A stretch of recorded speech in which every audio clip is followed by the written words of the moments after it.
కేవలం కొమ్మల యొక్క ప్రయోజనాలే లక్ష్యంగా 9 డిమాండ్లు పెట్టుకొని మేము పనిచేసి ఉన్నాం. దాంట్లో ప్రప్రథమైనటువంటి డిమాండ్ అన్ని కూడా మేము ఆ రోజు రాజకీయ పార్టీలతో కొట్లాడి సాధించుకోవడం జరిగింది. ఉమ్మడి ఆంధ్రప్రదేశ్ రాష్ట్రంలో ఉన్నప్పుడు శాలివాహన చక్రవర్తి జయంతిని, మొలమాల గారి జయంతిని ట్యాంక్ బండ్ మీద ప్రభుత్వం నిర్వహించేది. ఆంధ్రప్రదేశ్ విడిపోయిన తర్వాత మా రాష్ట్రంలో మొలమాల గారి జయంతి చేయకపోతే ఆంధ్రప్రదేశ్ కుమ్మరి వ్యవసాయం తరపు నుంచి మేము పోరాడి ఈ రోజు మొలమాల గారి జయంతిని ఆంధ్రప్రదేశ్ ప్రభుత్వం అధికారికంగా నిర్వహించడంతో పాటు ఈ సంవత్సరం తుమ్మలపల్లి కళాక్షేత్రం కూడా నిర్వహించడం జరిగింది. ఈ విధంగా రాష్ట్రంలో ఉన్నటువంటి యువకులందరినీ కూడా చైతన్యపరిచి సమాజంలో మన స్థితిగతులు ఏంటి, ఆర్థికంగా, సామాజికంగా, రాజకీయంగా మనం ఈ రోజు ఏ స్థితిలో ఉన్నాము, రాబోయే రోజుల్లో మన తరాలకు ఏమిస్తున్నాము, ఈ రోజు మనం ఏం చేస్తే రాబోయే రోజుల్లో మన కులస్తులు కూడా ముందుకెళ్తారనే ఉద్దేశంతో తీసుకోవడం జరిగింది. ఇందాక మన పెద్దల పూర్ణచంద్ర గారు చాలా స్పష్టంగా ప్రతి సమాజం యొక్క కులాలు, దానికి సంబంధించిన స్థానిక సంస్థల్లో కానీ అదేవిధంగా చట్టసభల్లో కానీ వాటి గురించి చెప్పారు.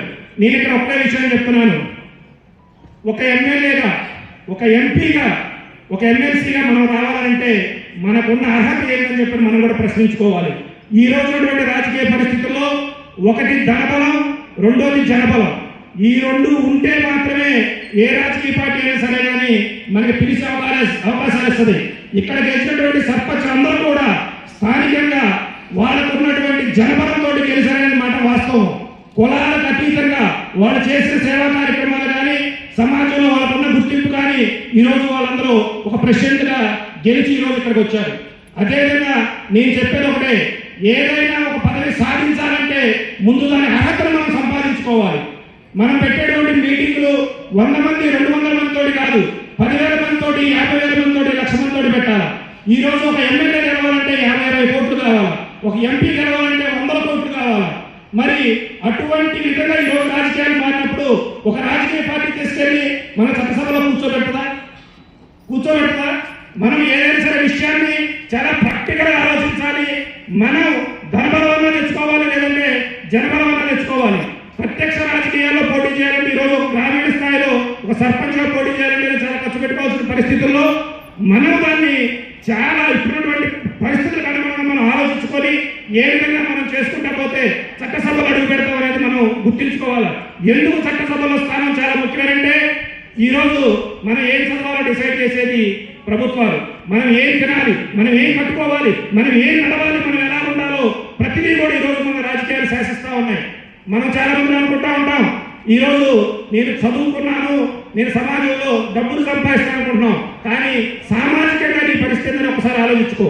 నువ్వు ఎంత పెద్ద ఉద్యోగం చేసినా, నువ్వు ఎంత పెద్ద దాంట్లో ఉన్నా సరే కానీ ఫైనల్గా ఆలోచించేది వీడు ఏ కార్యక్రమానికి అధ్యక్షత వహిస్తున్నటువంటి బీసీ టైమ్స్ సూర్యారావు గారికి, ప్రత్యేక అతిథిగా వచ్చేసినటువంటి పూర్ణచంద్రరావు గారికి, వేదిక మీద ఉన్నటువంటి పెద్దలందరికీ కూడా పేరు పేరున ధన్యవాదాలు తెలియజేస్తా ఉన్నాము.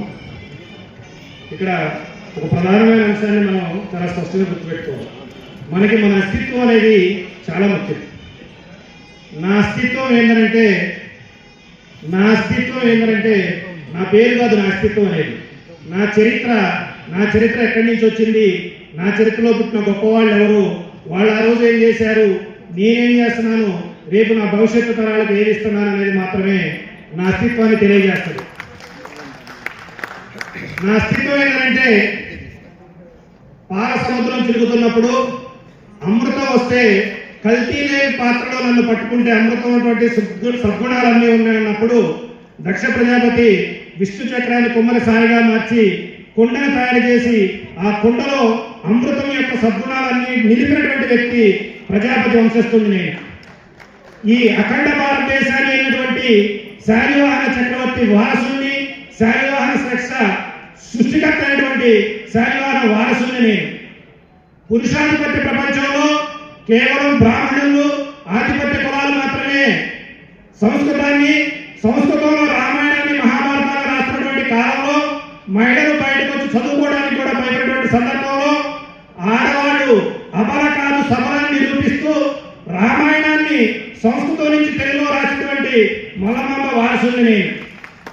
అదేవిధంగా ఈరోజు ఈ కార్యక్రమానికి 4 మహాద్వారాలు ఏర్పాటు చేసి వాటికి ఇటువంటి మన చరిత్రటువంటి గొప్ప వ్యక్తులటువంటి పేర్లు పెట్టినటువంటి ఒక కార్యక్రమాన్ని నిర్వహిస్తున్నటువంటి మన సూర్యారావు గారి యొక్క సోదరుని నేను.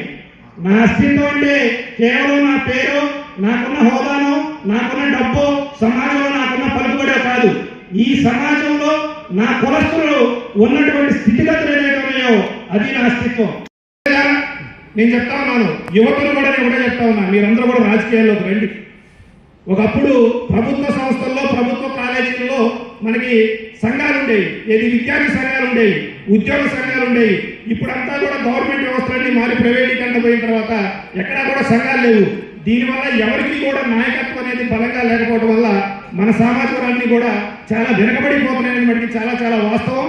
ఈ రోజు ఇక్కడ గెలిచి వచ్చినటువంటి ప్రెసిడెంట్లను ఆదర్శంగా తీసుకొని రాబోయే రోజులు ఇక్కడ ప్రెసిడెంట్ అందరూ కూడా ఒక ఎంపీటీసీ అవ్వాలని, ఒక జెడ్పీటీసీ అవ్వాలని, ఒక ఎంపీపీ అవ్వాలని, ఒక జెడ్పీపీ అవ్వాలని, కనీసం 2034 ఎలక్షన్కైనా సరే కానీ మన సామాజిక నుంచి చట్టసభల్లో ఒక ఎమ్మెల్యే, ఒక ఎంపీ ఉండే విధంగా అందరూ కూడా ఇటువంటి కార్యక్రమాలు ముందుకు తీసుకోవాలని చెప్పి నేను కోరుకుంటా ఉన్నాను.